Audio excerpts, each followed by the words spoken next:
Tumsifu Yesu Kristo. Kwanza niwapongeze kwamba yale tuliyowaambia jana mmeyatekeleza, kwa sababu mmekuja kwa wingi. Hebu mjipigie makofi.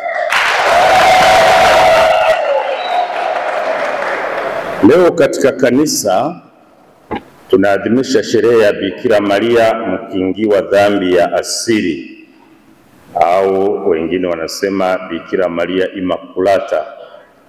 Immaculata ni jina linalotokana na Kilatini, maana yake kitu ambacho ni cheupe, hakina doa lolote lile, hata chafu. Ndio maana utasikia wanasema Bikira Maria Immaculata. Kwa hiyo unaposikia kina dada au watoto wako wanaitwa Immaculata, maana yake hana doa, hana dhambi. Sasa sherehe hii kama tunavyofahamu ni kubwa na ni heshima ya pekee kwa mama yetu Bikira Maria, na ndiyo maana hata hapa tumeipa umuhimu, tukasara asubuhi na jioni tukawashirikisha tuweze kumsherekea na kumshukuru Mwenyezi Mungu kwa zawadi ya mama Bikira Maria katika maisha yetu. Sasa naomba unisikilize vizuri, kwa vile ndio naanza mahubiri, bado hujachoka. Nataka nikuambie mafundisho ya kanisa. Tunaposema Bikira Maria mkingiwa dhambi ya asili, maana yake nini?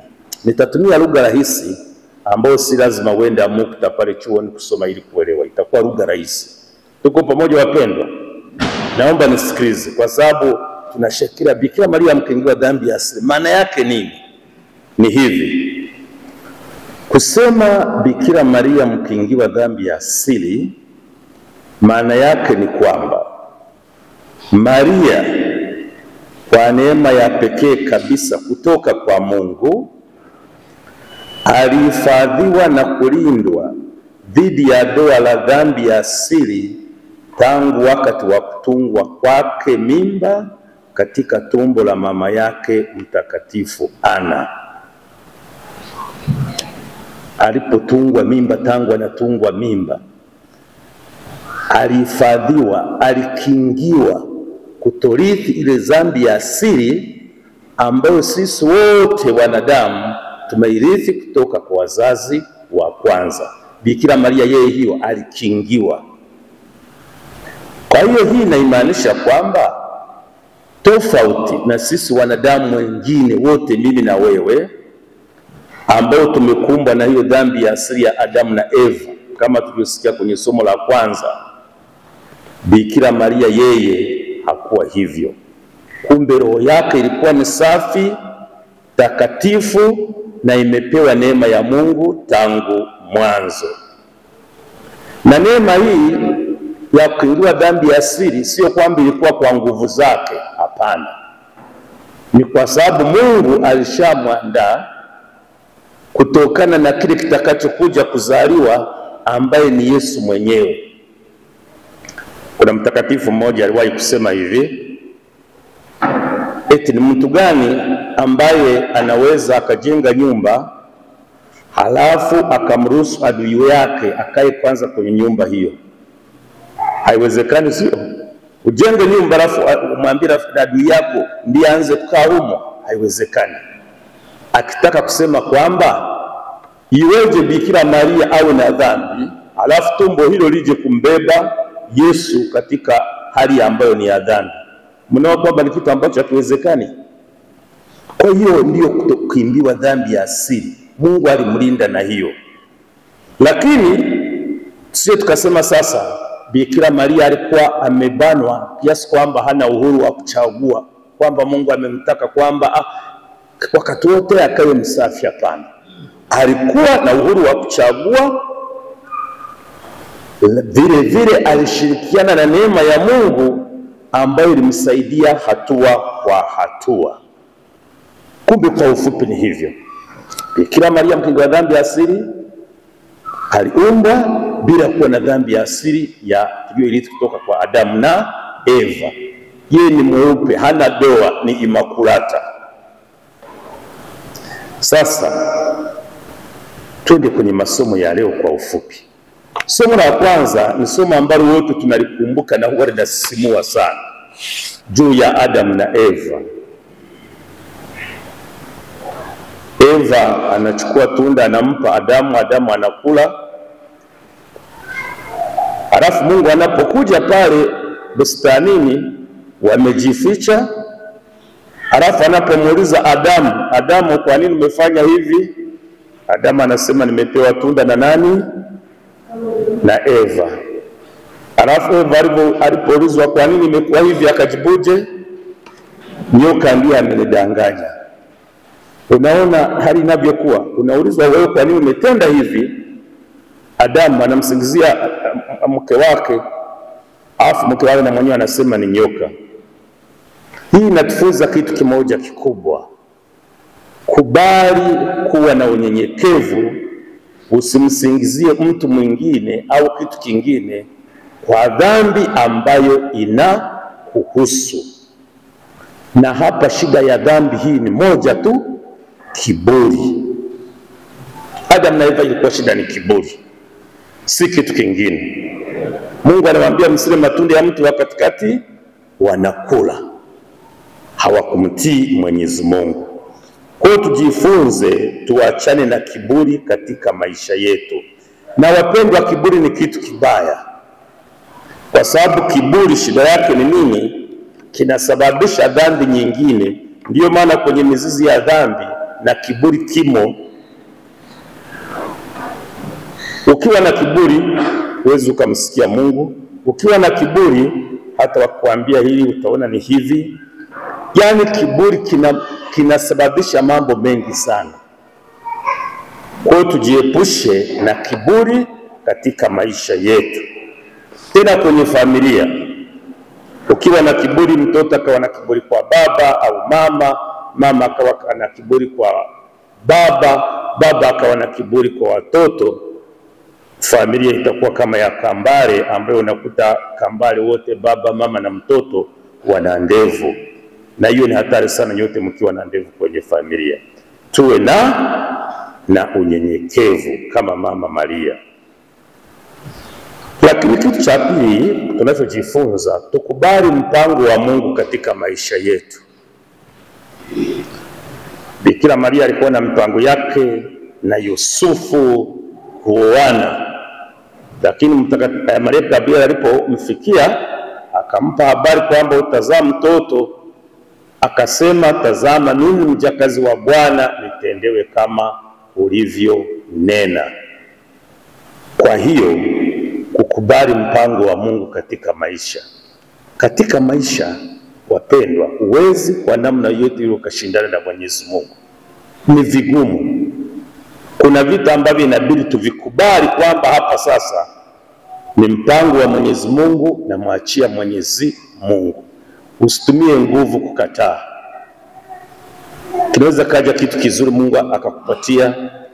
Inaweza kawa kitu labda jaribu katika maisha. Unaweza kuwa umeitiwa wito fulani katika maisha, sema ndio kwa Mungu. Lakini cha tatu na cha mwisho tunachojifunza, tujiepushe na dhambi. Mama yetu huyu hapa ni mkingi wa dhambi ya asili. Lakini katika maisha yetu ukiangalia, dhambi tunatenda kila siku, dhambi kila siku zinatendwa. Kila mtu kadri ya uwezo wake, au kila mtu anafahamu hali yake ilivyo hapa. Kwa hiyo tunapomshukuru Mwenyezi Mungu kwa zawadi ya Mama Bikira Maria, hebu kila mmoja wetu ajitahidi na yeye akingiwe dhambi hizi za kila siku. Yaani tuwe Bikira Maria wengine wasio na dhambi. Kwa kusema hivyo sio kasema sasa pada anasema wewe unaweza kuishi bila dhambi. Ninachotaka kusema ni hivi. Huwa kuna kitu ambacho napenda kusema mara kwa mara. Unajua sisi binadamu bwana ndio wadhaifu, hata ufanyeje unaanguka katika dhambi. Kuna mtu ambaye hatendi dhambi hapa duniani. Sio sasa ujiregeze, yana hata mtu akusukuma kidogo unaanguka. Niwaambia jana kwamba dhambi inabidi iwe ajali. Tusipange kutenda dhambi kwamba kesho nitachukua rushwa, kesho nitatenda dhambi hii, au kesho kutwa. Tusipange. Na ile ya kiburi, wapendwa, hasa sisi ambao ni viongozi kama mimi padre, wewe kiongozi wa jumuiya, ungelikuwa ni kiongozi wa serikali, ungelikuwa ni kiongozi wa kisiasa, hii ya kiburi tuwe makini sana. Kwa sababu ukiwa na kiburi, kwa mfano mimi nisiwasikilize ninyi msinisikilize mimi, wote tukawa na kiburi na misimamo, kutatokea vurugu, iwe katika kanisa, jumuiya, katika taifa, mahali popote pale. Kwa tujitahidi sana. Sasa kwa Tanzania, nimalizie na kitu hiki. Kwa Tanzania sherehe hii ni ya muhimu sana, wapendwa. Ya muhimu kwa sababu tarehe 8 Novemba mwaka 1984 Mtakatifu Yohane Paulo wa Pili, Baba Mtakatifu, aliandika waraka au barua akiidhinisha kwamba Mama Bikira Maria ndiye mwombezi wa nchi yetu ya Tanzania. Na hili lilikuwa ni ombi ambalo alikuwa amelitoa Baba Askofu marehemu apumzike kwa amani Anthony Mayara, wakati akiwa jimbo la Musoma kama askofu, na alikuwa rais wa maaskofu Tanzania.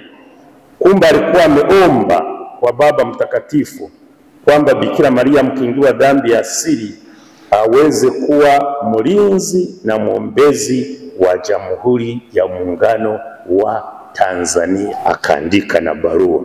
Kumbe Bikira Maria mkingiwa dhambi ya asili ndiye mlinzi wa Jamhuri ya Muungano wa Tanzania. Na kwa kweli sherehe ya Bikira Maria mkingiwa dhambi ya asili Tanzania inaadhimishwa kimsingi tarehe 9.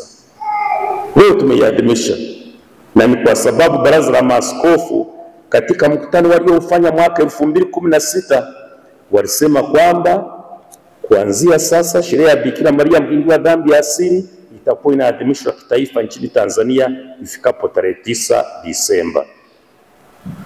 Sasa nilikuwa najiuliza, hivi kesho kwa hali tunayokuwa nayo, hii kitu itaadhimishwa kweli?